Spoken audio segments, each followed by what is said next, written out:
बच्चा रो रहा है, अगर 24 घंटे में 2.5 घंटे रो रहा है तो ज्यादा चिंता करने की आवश्यकता नहीं, क्योंकि 24 घंटे में लगभग 2.5 घंटे बच्चे रोना भी चाहिए।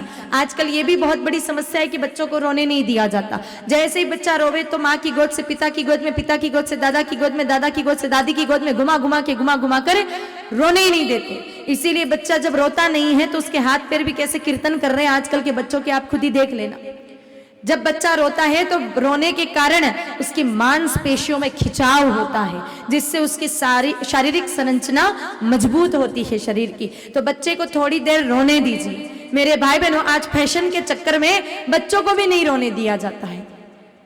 अगर शिवाजी महाराज बचपन में नहीं रोते थे ना तो उनकी माँ जीजाबाई उनको भरी दोपहरी में उल्टा लटका देती पेड़ पे और कहती कि शिवा रो, क्योंकि आज तू रोएगा तो कल दुश्मन को रुला पाएगा, और आज तू नहीं रोया तो फिर दुश्मन तुझे कल रुलाएंगे, इसलिए रो ले जितना रोना है उतना बचपन में, ताकि तू बड़ा होकर दुश्मनों को रुला सके। इसलिए बच्चों को रोने दो।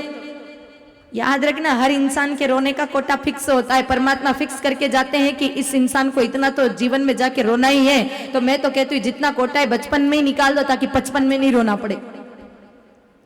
तो बच्चा अगर 24 घंटे में 2.5 घंटे रो रहा है, कोई दिक्कत नहीं है, कोई चिंता वाली बात नहीं है। लगातार नहीं, कुल मिलाकर 2.5 घंटा। लेकिन इससे अधिक रो रहा है तो फिर हो सकता है कि आपके बच्चे को नजर लग गई।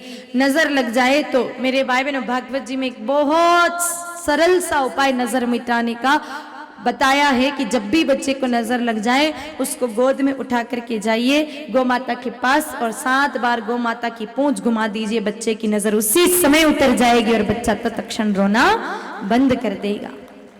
पूतना नाम की राक्षसी आई, ठाकुर जी को उठाकर ले गई, और जब वापस सारे गोकुलवासी आए, सबने देखा कि इतनी भयंकर राक्षसी हमारे कानूड़ा को लेकर के चली गई थी। सारी गोपियां घबराई, ठाकुर जी को गोद में उठाया और सबसे पहले ले गई गौशाला में। स्पष्ट लिखा हुआ है मेरे भाई बहनों, ये गर्ग संहिता और भागवत जी में।